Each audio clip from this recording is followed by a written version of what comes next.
I am Leonard Patterson.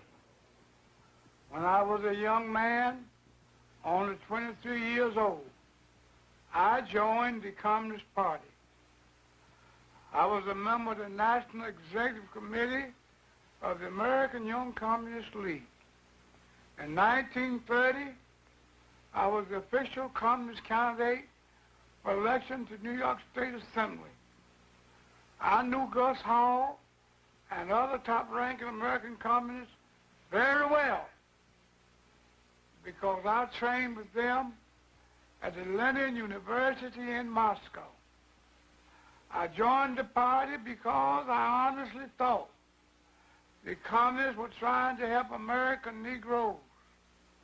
I broke away from the party when it became clear to me what the communists were really up to was to use the Negro people in this country as cannon fodder in a violent and bloody revolution aimed at the establishment of the American Soviet dictatorship. It was that simple, and it is still that simple today. Make no mistake about it. What is happening in the United States right now under the banner of civil rights is exactly what has happened in China, in Cuba, in Algeria, and many other places around the world. When I was studying communist tactics and strategy in Moscow, my instructors emphasized the importance of using honest grievances and popular slogans as a smokescreen to cover up the true nature of the revolution. We were taught how to use propaganda and arouse the emotion of the masses. We learned how to set one group against the other and to make them hate each other. We learned the necessity of having martyrs, and we were even told how to create our own martyrs if they did not automatically result from the atmosphere of hatred. We were taught the importance of getting large masses of people into the street for marches and demonstrations. And finally, we were instructed in ways to take off riots and make them spread and to keep them going. When I returned to the United States, I was immediately given practical training. I participated in so-called nonviolent demonstrations that were deliberately calculated to irritate white people into violence against us. I personally was in charge of organizing a march on Washington to dramatize the Scottsboro Boys case. In New York, about 1935, a Negro boy was reported killed by the owner of a store while in the act of stealing some merchandise. Communist Party headquarters decided to make a march out of the boy. So we went right to work, putting out handbills and holding open air meetings. In less than a half hour after we started, there was a race riot on 125th Street, complete with smashing windows of white storekeepers, looting, and all the rest. I'm not speaking of things I read about. These are things I personally participated in. I'm Julia Brown. For 9 years, I was a member of the Communist Party, serving as an undercover agent for the FBI. During that time, I learned that the communist conspiracy had been planning and working for years to bring violent revolution to America. It was to be a communist revolution, but the great majority of the American people would not be allowed to realize that until it had already happened. If all goes according to the communist blueprint, Americans will believe that the chaos and violence has something to do with civil rights. Our enemies were quick to find our weakest point for their attack. They knew that racial differences could provide them with an excellent wedge to divide our people. Their strategy simply has been to keep hammering on that wedge, to drive it deeper into our social structure, to open all wounds that have long since healed, and deliberately to create new ones wherever they can.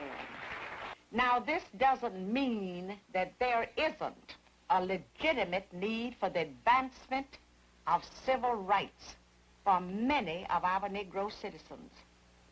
Of course, there is a need there. Otherwise, communist agitators posing as civil rights leaders could never hope to enlist massive support for their schemes. The aspirations of Negroes for full equality were not created by communists, but they are used by communists in such a way that idealistic Americans of all races can be tricked into implementing the communist blueprint for revolution. Having been on the inside of the Communist Party, it's easy for me to recognize this revolutionary agitation in disguise. But the average American finds it's hard to believe that something as worthy and noble sounding as a civil rights movement could possibly be a communist maneuver. Communism must be built with non-communist hands. The revolutionary accepts reform in order to use it as a cover for his illegal work.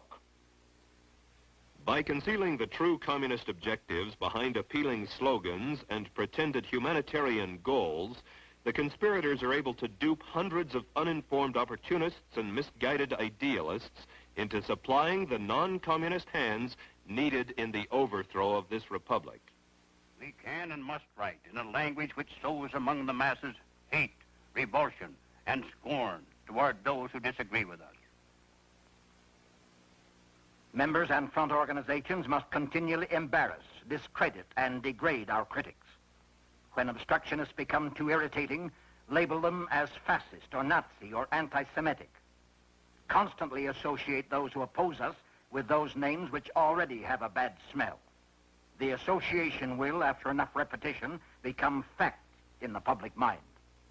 By duping the American public into turning a deaf ear to the voices of warning because the topics were controversial or because the patriots themselves had been ridiculed as extremists, racists, fright peddlers, the conspirators were ready to move one step closer to their hidden goals by precipitating mob violence. Riots, demonstrations, street battles, detachments of a revolutionary army. Such are the stages in the development of the popular uprising. The Communist Party will educate and organize the working masses for mass strikes and mass demonstrations. It is through struggles that the working masses are prepared for the final conflict for power.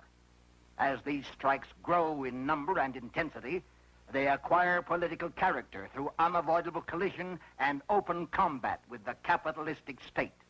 Mass action culminates in insurrection and civil war.